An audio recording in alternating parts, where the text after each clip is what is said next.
Yo guys, welcome back to the Blue Podcast. Sorry, I'm really white right now. I can't seem to sort out my camera for some reason. But today we've got HH. I didn't even do our normal intro.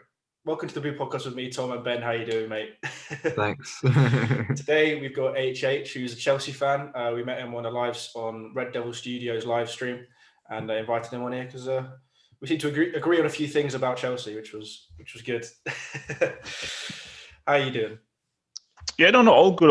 Ready to give my thoughts on the Chelsea team because there are a few interesting points to get into with regards to Jorginho, Kovacic, Mount, Werner, and so forth. So that it should be interesting. Yeah, definitely. Good result yesterday. Made it difficult for ourselves, but in the second half, I feel. But did you watch it, Ben? No, I've seen the highlights. Oh, fair. I'm guessing you watched AHH. Oh, yeah, I saw that. Yeah, I saw it. Yeah. Thoughts on it?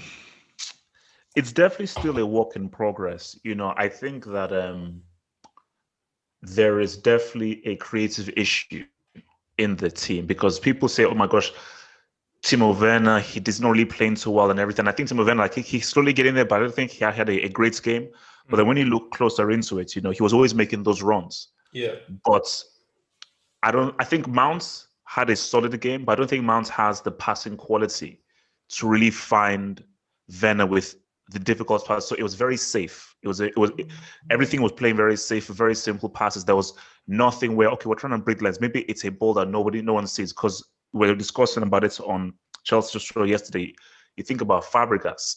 And Fabregas was the expert at seeing a run that no one sees and executing a pass that no one can make.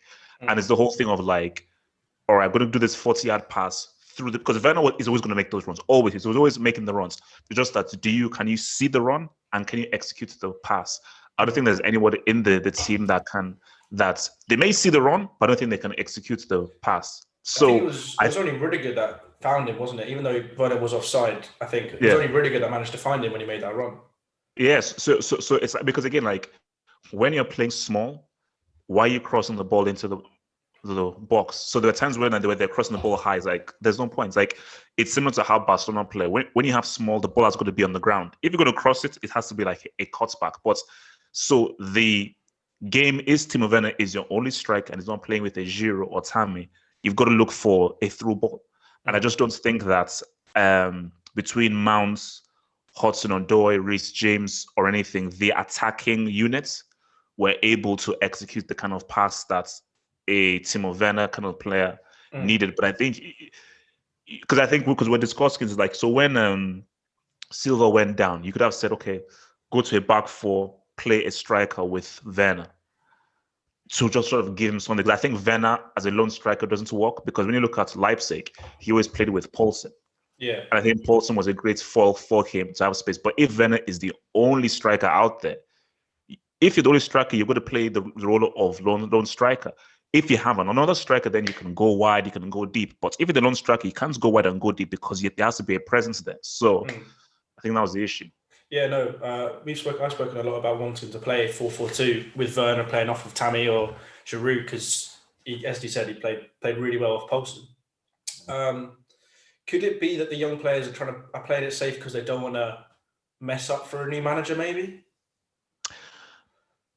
I don't think so, no, because I think all of them, I think Tuchel you can tell that he's sort of entrusted them, specifically Hudson-Odoi, Reece James, and Mount.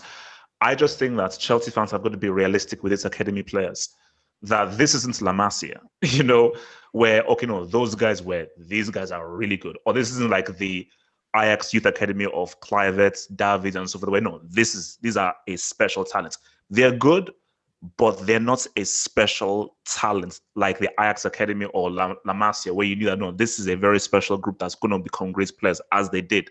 So I just think that they are just not of the elite level. They are great to have in your squad, and they're great an addition to have. But I think you have to look, okay, what can Havertz now do in this setup? Because remember, we've seen Havertz and Ziyech under Lampard, which is different. But in this setup, which is radically different from what Lampard had, I think it's because Havertz is... For me, with Havertz is that even when I saw him at Leverkusen, I was like, I don't see what the big deal is here. But if people are talking about him so much, there's got to be something there. Yeah. So I said, so for me with Mount isn't really talked about beyond Chelsea. Havertz was talked about a lot. I let us know this guy is something. This could be the next big thing. So if he's talked about, there must be something that we've not yet seen yet. Yeah. So I'm looking to see what Havertz can do, and I know what Ziyech did in the Champions League. Oh, so he's fantastic. Yeah. That's why I'm not really worried about Havertz not quite finding his form yet, because obviously there's so much rave, and he's 20 years old. So he's clearly got time. And maybe under a German manager, he will hopefully perform a lot better. You're talking about that. You think like the lacking that creative player like Havertz. Hopefully, for you anyway, when he gets firing, he'll be that creative player for you. But I think I saw a lot on Twitter. Like Chelsea fans were like buzzing that they beat Tottenham, blah blah blah, and then you had United fans like clapping back, being like Tottenham were atrocious, and like I mean, I think like so. We were saying with the 9-0 win for United, context matters. And I think if you're saying that about United, you can't say it doesn't matter about this game because context matters. Because Tottenham were poor, were very poor. I don't like if it carries on like this. I can't see Mourinho lasting much longer.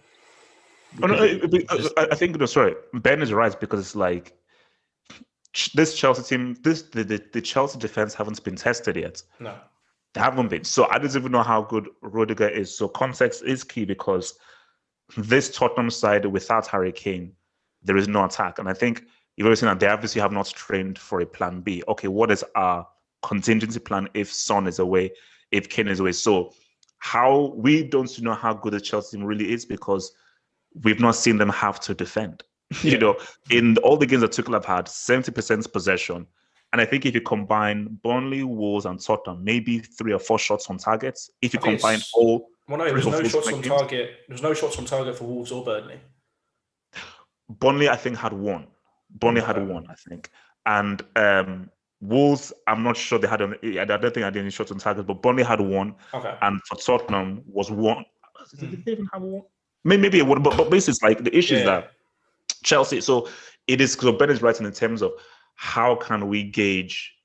You can only beat who's in front of you. Yeah. But we've not seen this Chelsea team have to really defend. Like against a Man City who we know can beat the press, who we know can keep the ball. That's going to be a test. Like Atletico, who we know, fine, you have the ball. We know how to counter you very well. That's going to be a test. Yeah, that's why I think our next big test is going to be that Atletico game, to be honest, because I think most people in the world, I think even most Chelsea fans, they will be lucky to get kind of close to winning over the 2 legs if we do, because that Atletico team looks really good right now. I mean, flying high in the La Liga. So. Because if you look at it specifically with what Tuchel is trying to do, it's the perfect game for Atletico, because Atletico were like, oh my gosh, you can have as much possession as you want. We will counter you, and we know how to counter you a lot better than Burnley, Wolves, and so forth. Yeah. So for Atletico, it's because Atletico, the worst thing for Atletico is if you give them the ball, which is what Leipzig did, and then they don't really know. Their thing is, you have the ball, we can defend all day. And if Chelsea are finding it hard to break down Burnley, Wolves, and even Tottenham, like for me, if not for that penalty, do Chelsea score in that game? I'm not sure. How many clear-cut chances did Chelsea create? So even now creating clear-cut chances against Tottenham, against one of the best defensive sides in Europe, I don't know, Yeah. Well, hopefully he's got enough time with Sheffield, Barnsley, Newcastle, and Southampton to hopefully maybe find the key player who's maybe been missing in that attack. But we'll see. Sorry, I was just saying Spurs. Like, I think was it like the only major chance that they had was like right at the end or something. Oh yeah. To be fair, if Spurs had actually put their shots on target, it could have been a draw easily. I think Son had one which he blazed over the bar, and Vinicius put one wide right at the end. Yeah. That was quite worrying. Like just past the post, but like even with that, they like you say, there's just no sort of drive. I don't know. Like it's the same thing that happened in the Liverpool game where Liverpool won 2-1. The one team, like they didn't. One team tried to win the game, the other didn't. Like like if they actually thought, oh, we'll actually try and play on the front foot, something might happen, but they just don't seem to do it. Like there's no sort of determination there to attack. I don't know. Because I think the thing with, and I actually said this when Mourinho was hired, I said that Mourinho was the wrong hire. Because when you sack a manager, you've got to philosophically go in a rapidly different direction. Now, Pochettino and Mourinho are not the same, but they're similar. So they have a similar philosophy of pragmatism. My thing is that if you're going to sack Pochettino because you don't like this idea, look at a Ten Hag. Look for an attacking manager where, okay, we've done the whole pragmatism thing. That's not worked. Now let's now go attacking. Let's go possession. Let's go positive now. But with Mourinho coming in, it's a similar kind of philosophy to what Pochettino has. And I think for Mourinho, he's a manager where you've got to give him a ready-made players. I think Tottenham, you need a coach who can really coach these guys to really have a strong philosophy and see where that takes you. Because if they have a strong philosophy, Lamela, Lo Celso, and so forth, this team could maybe do something. But you're dealing with a manager who, I'm here to win you a trophy. Yeah. I'm not here for a style or to look good or for a philosophy, to win you a trophy. And Tottenham just don't have the game winners throughout the team to win a trophy, so it was never going to work. I would be interested to see a side with Son and Kane in that did play attacking football, because I bet that would just imagine Kane in a side where this team played attacking football, how many more goals he would score. But yeah, as we're on a little bit of a time constraint, we'll get into your kind of history of questions that we normally do with our guests, kind of get to know your version of Chelsea, basically. What was your first game that you can remember? And if you have gone to a game, what was your first game live? Okay, wow, I think, because obviously what got me into Chelsea was obviously when I was living in Nigeria was Zola. So again, I can't pinpoint the game, but I just remember looking at Zola and I was like, wow, man, this guy's an amazing player. You know, and I think I'm more just attracted to players who may not be the big stars and so forth, but just there's something different about them. So obviously back then, the main guys were, of course, Ronaldo, Baggio, Cantona, all these kind of guys there. But there was just something about Zola that I was like, no, the way that he plays, the kind of things that he does, this is really cool. And just how Chelsea played. Chelsea just seemed to play with a style that was unique and different from everyone else, you know. So the first game I went to was this guy that I knew in school, and it was funny, it was Chelsea against Fulham. So at Stamford Bridge and everything, and I think Chelsea won 1-0. I think it was through a free kick that Desailly scored from like a free kick. So that was actually crazy, just going to Stamford Bridge. It's been like a derby game and so forth. And Chelsea beating Fulham. But yeah, I think with the whole Chelsea thing, it's just always been because I just think even in life, I don't. So my big brother, it's funny, I hated Man United before I even liked Chelsea. So obviously because I'm the youngest in my family and everything, and you always want to just do the opposite of your brother. So my big brother was a massive United fan. And I just hated United because he liked United. So, but then when I then saw Chelsea, oh no, Chelsea, these are my guys, man. Like that, just the way that they play, the way they operate. Even if, because I remember back in the day, the standard thing was Chelsea would Man United, Liverpool, Newcastle, they'd beat them. Bradford City away, didn't win that, standard loss. Yeah. Standard loss, always. So that was just always Chelsea. That they'd always be up for the big game. If it's away, January, raining, standard loss. So yeah, that was probably the Italian players not enjoying the cold, wasn't it? Yeah, no, because really that was the time of, obviously you had Dennis Wise, who was obviously the captain, but then saw the influx. Remember, there was a time it was Gus Poyet was coming, Petrescu, Babayaro, Andre Flo, and all those guys were coming in. My dad has a lot of fond memories of that period of time. I think it's a lot. That was kind of the period of time, just like as we were clearly building towards becoming a proper top six club that were challenging for titles. That was kind of like the 90s was that period where we were getting to that point, and then obviously we got taken over by Abramovich. That was when we kind of really kicked off. Because I even remember one game because it was obviously this was still during the Ken Bates era. I think it was when Chelsea played Barcelona in the Champions League. This is when Figo was still for Barcelona, and basically Chelsea were winning so basically they were 3-0 up in the first leg at Stamford Bridge, and I was like, oh damn! But then I think either Figo scored or he made an amazing pass and it was through. And I was like, shit, that's a away goal. And remember, this was the time of pagers, so it just shows you how old this was. This was the time when like pagers were like a thing. So I remember for some reason, I think because I was in school, I couldn't watch the game. So basically, I had this pager up where like anytime a goal would score, the pager would go off. I remember during the game, it just kept going off. I was like, man, what's this? Barcelona just ended up decimating and destroying Chelsea in that second leg because I think they won like 5-1 or something. I was like, oh, fuck. So. So what would you say your favorite ever game is, like either that you've been to or seen on TV? That's a good one. You see, I'm gonna give you two. So the first one is like an obvious one, which is of course 2012, which is just the drama of that happening. And because again, Drogba is one of my favorite kind of Chelsea players are like Zola, Hazard, and Drogba. And then obviously Desailly, but really Zola, Hazard, Drogba, those are like my main guys, and Desailly. So that whole thing because it was like the perfect story, because Bayern Munich is destroying Chelsea. Like Bayern Munich, they were totally destroying them, but Chelsea were just hanging in there. And when Muller scored, I was like, okay, it is what it is. This is what it is. Then when Drogba equalized, I was like, there's something about this thing. Then when Czech saved that penalty, I was like, no, it's written. And you just knew that, because people say, oh no, Germans are always good at penalties. Hey, yeah, they're good at penalties, but Bayern Munich, they wanted it so much. And you could see that Schweinsteiger, before he took his penalty, he sort of like paused because he could remember the entire stadium are just Bayern fans, and they were doing it in front of the Bayern fans. You could tell that the Bayern guys, that whole pressure over the Allianz Arena got to them, specifically in the penalty shootout.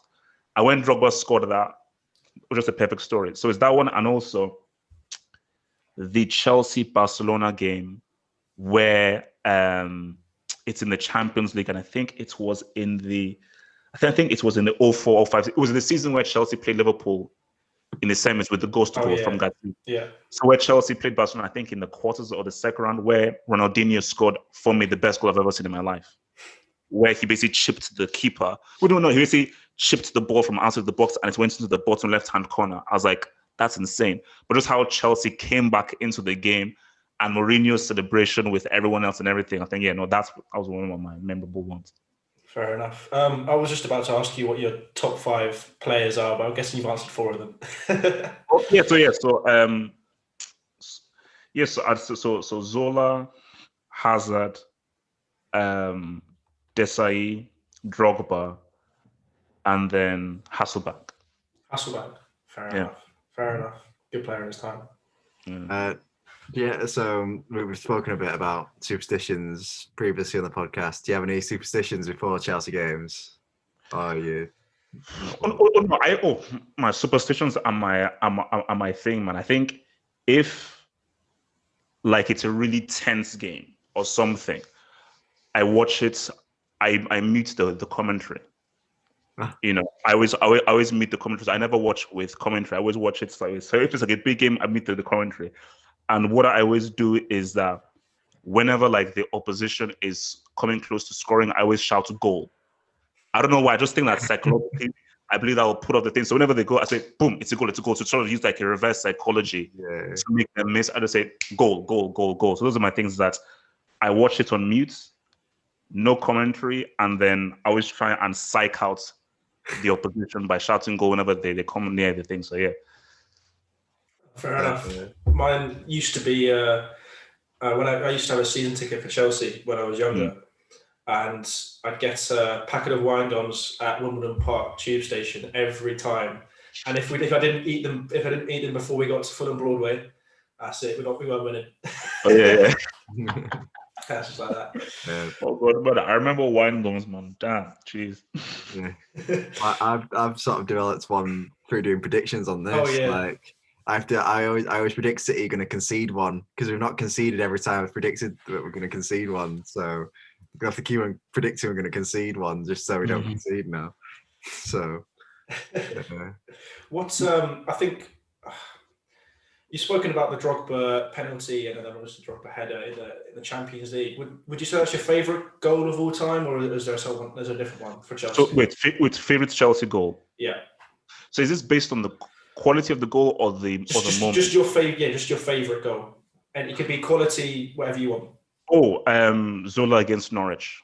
Oh, the flip. The flip, like one of the craziest goals. Like anybody who's played football will know that is incredibly hard to execute. So where from a corner, ball is still in the air to basically do that flick into the thing, insane, absolutely insane. Like one of the craziest goals I've ever seen. So fair enough.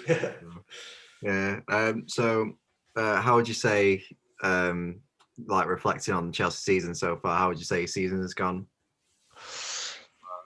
I mean, it's a difficult one, man, because I think that, Lampard shouldn't have been. You see, my thing is that it's a crazy one. Where, like, I understand why Lampard was given the time based off what he did last season, but I think that Lampard wasn't ready to coach Chelsea at this time. I think Lampard is a manager who is still in development and he's still trying to find his way. But Chelsea, with how much if you're investing that much into a team, you have to have a manager who is experienced and knows exactly what he wants to do and what he wants to do with the players. Because for me, I think even bring your club into it, like the moments where I knew that this was a bad hire was the Man City game. Like people say that City beat Chelsea 6-0 under Sarri. Yeah, but this one was a worse loss. Because even if that was 6-0, City just scored 6 goals. This was like a total tactical destruction where Pep Guardiola just made Lampard look like a total rookie in terms of just how he sets up, how he beat the press, how they move the ball around, and just how they just exposed Chelsea totally tactically and say, you know what, this just shows you an extremely experienced manager whose team is trained extremely well, as opposed to a team who you're not trained very well and you don't really have an idea what you're doing. So in football, when you're going up against a team who know exactly what they're doing and they've trained it very well, and you don't know what you're doing, you will get badly beaten. It may be 1-0, 2-0, but in terms of just the performance, you will get badly exposed. So I just think that for Lampard, it was a training thing. So hence, for this season, it's difficult because Tuchel is now coming in and trying to course correct what he's been learning for 3, 4, 5, 6 months. So he's done well so far because they're already like going into what they're doing. But yeah, it's what could have been if they got a proper manager from the very start because basically the biggest issue, I'm not sure Tom would say this, is that they had, this is 200 million that you have here. Who do you want? But if Lampard is not saying, I want Tarkowski, I want Declan Rice, people are like, no, sorry, this is 200 million. Get whoever you want. We're trying to win the Premier League. We're trying to win the Champions League. There's 200 million. Which players do you want that can help us win that stuff? And the players you're suggesting are young English players that are for a process, but they're not players who this is what will help Chelsea win a trophy. So I think that was where the issue, like that, they were from two totally viewpoints. So yeah, where do you think Lampard will go next? You see, it's difficult, man, because look, I get it, because you see Harry Redknapp saying that, Lampard is a smart boy, can do this and that. Well, Harry, you're his uncle, and, you will always see lookouts for your nephew and stuff. So I don't really want to hear from you, really, because it's going to be biased because it's family. I don't know how Lampard can be in a top tier. Either he goes to Scotland or I don't know, because Gerrard was smart. Gerrard was like, I'm not going to take the Liverpool job now. Let me, Scottish League, Rangers, let me build myself up. And look, right now, he now has 2 years of good experience. So if he now takes the Liverpool job, I now have 2 years of experience that I can now really go with. But for Lampard, you rushed into the Chelsea thing. So for a top tier club now, you're like, what has Lampard done for a team to sort of put a risk in him? So let's say West Brom sacked the manager. Should they go for Lampard? But based on what? So I think that, because I had Bournemouth, so I think maybe back into the Championship and just gain more experience, getting a few more years under your belt, then you can return back to the elite league. Yeah, apparently he's rejected the Bournemouth move, which is why I think a lot of rumours are that he'll be going to Celtic at the end of the season, because the Celtic manager's not leaving till the end of the season. So I don't know. He's got time to think anyway. It would be nice if maybe in 10 years' time, after he has 10 years of managerial experience, he comes back and has an idea, because that would obviously be nice as well. Yeah. I mean, it's just it was too because I think they said that they offered it first to John Terry, and he said no, I'm not ready yet. So. And then look at what he's doing with Villa. He's doing very well, considering that they were 1 point off relegation last season. He's linked with Bournemouth as well, isn't he, Terry? So. But I think Terry's gone probably the best way out of like Neville, Gerrard, all of those English people, ex-players who've gone through managing. They've always gone for the big, like never went straight for Sevilla. You don't go straight for Sevilla. Valencia, sorry. You don't go straight for Valencia. Yeah. You go for a smaller club, which I think, or even assistant manager, which is what. Because it's what Hansi Flick did.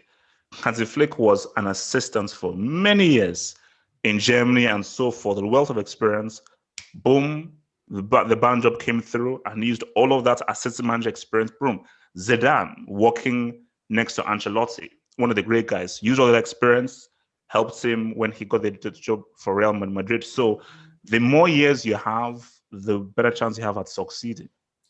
Yeah. Kind of last Chelsea-based question. What do you think the future of Chelsea will be? Like the end of this season, next season? You see, it's difficult to know. See, for me, I think people just have to accept the fact that Tuchel isn't a 5-year thing, and that the Abramovich model, it's going to be very difficult for you to, because it's basically sort of you've got to take the good with the bad. So Chelsea guys will say, "Oh no, why can't we have stability? Go over 4, 5, 6 years, 7 years, and so forth." Okay, would you want to have the Glazers as your owner? Would you want to have Stan Kroenke as your owner? Would you want to have these other guys who don't invest? Because someone Abramovich is okay, short fuse, puts pressure upon you like Perez at Real Madrid, but he loves football and he will always find money to invest. So he'll always be like, bro, I will give you any support you need to get the players you need to try to win, which isn't what Stan Kroenke does, which isn't what Glazers do. So Chelsea, specifically under Abramovich, will always be about whatever manager is in, you're on a short leash. I don't think Tuchel is going to win a multitude of trophies. I think the football will be interesting. I think it will be, especially if Chelsea get like Ousmane Dembele in the summer, I think it's going to be interesting. It could be fun. But I do see him getting sacked or them parting ways with him. And then it's just about who the next manager is going to be, man. So, but it's just one of those things like, can there be a manager under Abramovich that can consistently win trophies every year? Which is the thing, because there's always been a guy who has won trophies, but then one trophy there, but so that's the thing. There is definitely a trend with Chelsea managers where they'll do really well at first, and then in their final season before they get sacked or they leave, they fall off massively. Yeah. Which is why I think Tuchel's got the 18-month contract rather than like a 3 or 4 one like normal.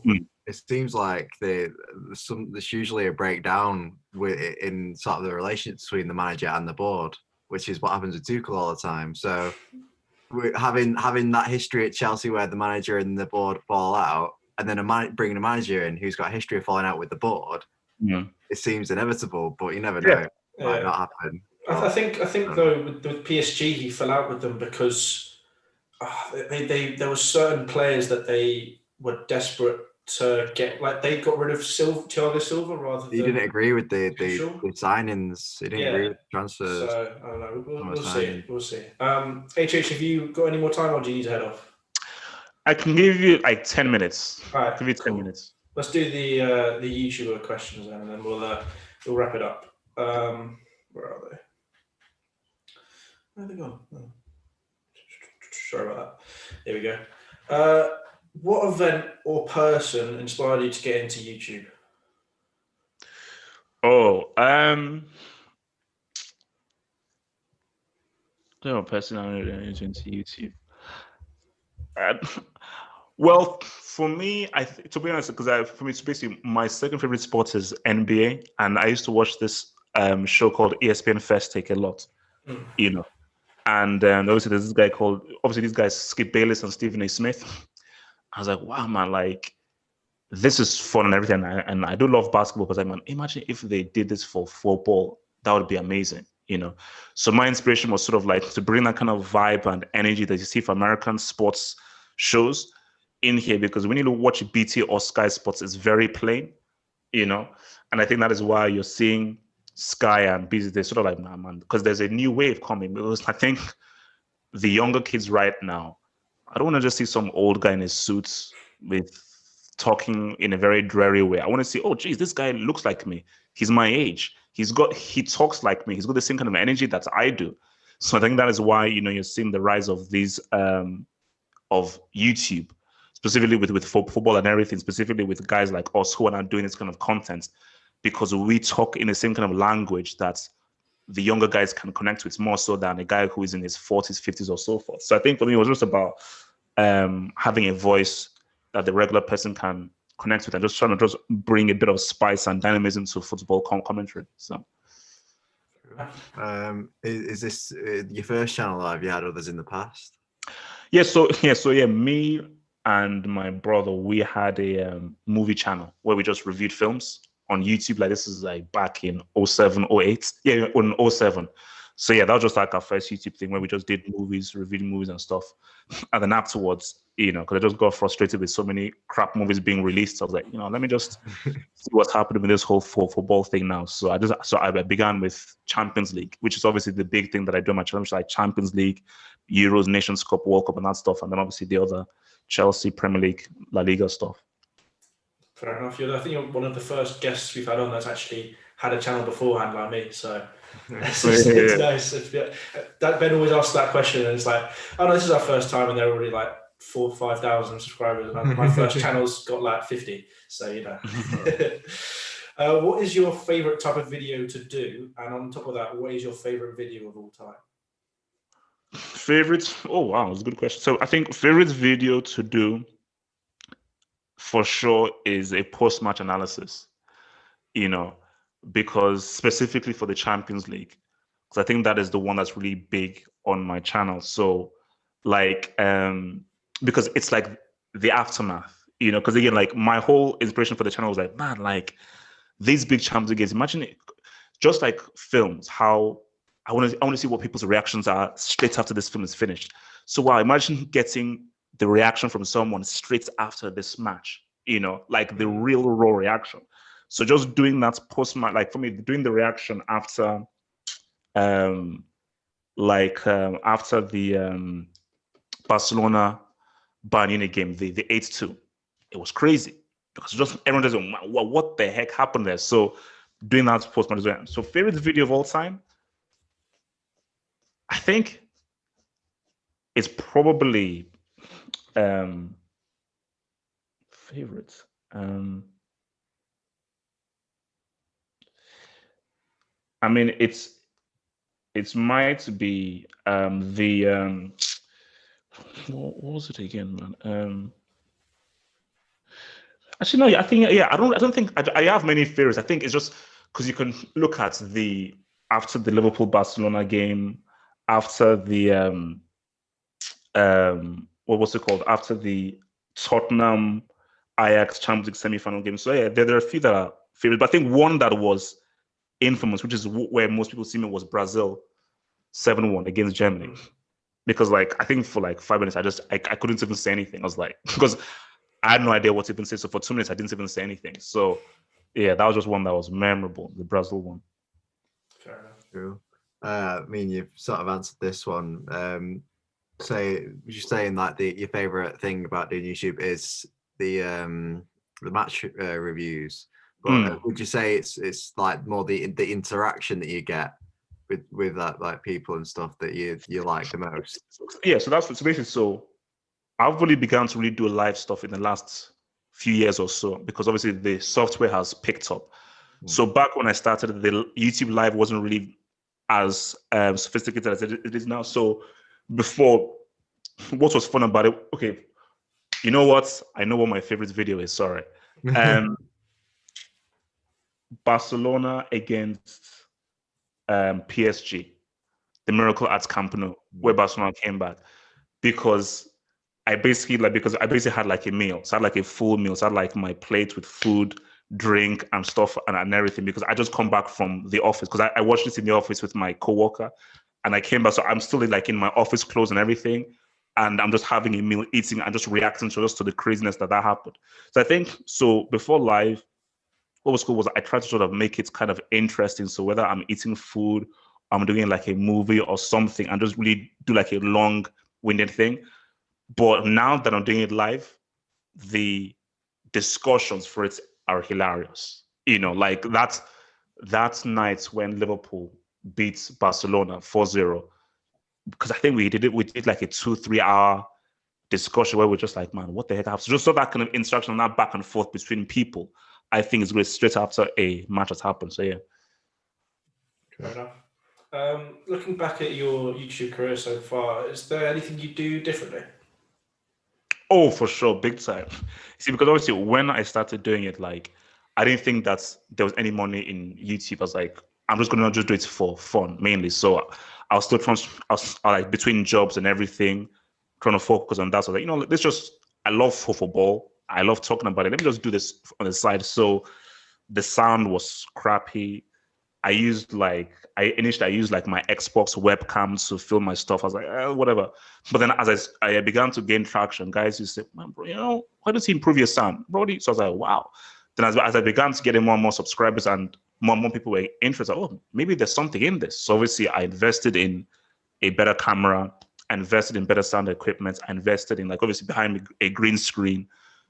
And then so obviously in the last few years, I think my production quality has increased a lot more as there's been more eyeballs on it. Because I think when like back in 2010, there were hardly any football channels around. You know, it was really mainly movie channels on YouTube. Football on YouTube wasn't really, I think this was even before AFT TV. So I was like, look, yeah, let me just do whatever. So I'll post one video like once every few months and whatever. So let me just focus on getting like a real job. But obviously once things grew, 15, 16, 17, and this channel goes, oh wow, geez, maybe there's actually something in this. I began to take it a lot more seriously in the last few years than I did like in the early years when obviously a lot younger, not really as organized as I am now. Cool.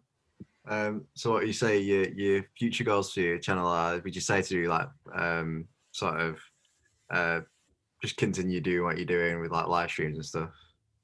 Wait, sorry, say that again. What are your future goals for your channel? Would you say it's to do more live streams and stuff like that? Just continue what you're doing, sort of thing? Yeah, no. I think that the main thing is the interaction. You know, because I think when I started this earlier on, like I hardly did any live shows. So you just sort of do the video and you just put the stuff out there, you know, and then it'd be so weird when like somebody would recognize me on the street because I see I wear shades because I don't want to be recognized by people, but then I'm like, wait, how do you know me? I wear shades. Like, hey, look, I know you. Like, you know, the nose, the mouth. I was like, oh, wow. So, but so when you just see the amount of people that are watching and so forth, I think the thing differently now is to have that interaction, and I think having the interaction with people and the back and forth, I just think is really great. You know, so yeah. Fair enough. That's all we have for you for now. Is there anything you want to shout out? No, I mean, well, look, just say, you know, obviously, you know, if you guys are obviously into the Champions League and stuff coming through, you know, I'm going to try to have some fun stuff there on the channel. So obviously, if you're into the Champions League, want to look at interesting previews, post-match reviews, you know, and stuff, check out the channel specifically on our live show on Sunday from 10 p.m. So yeah. Fantastic. Is there anything else you want to say, then? No, that's fine. Yeah. All right, well, thank you guys for watching. Sorry I've been just a white sheet the entire time, but I don't know why. My camera's gone buggy today. If you enjoyed the video, do give it a like. HH's channel will be in the description. as everyone else normally is. And if you're new around here, do click the subscribe button. We're creeping towards that 700 very slowly. Thank you and goodbye.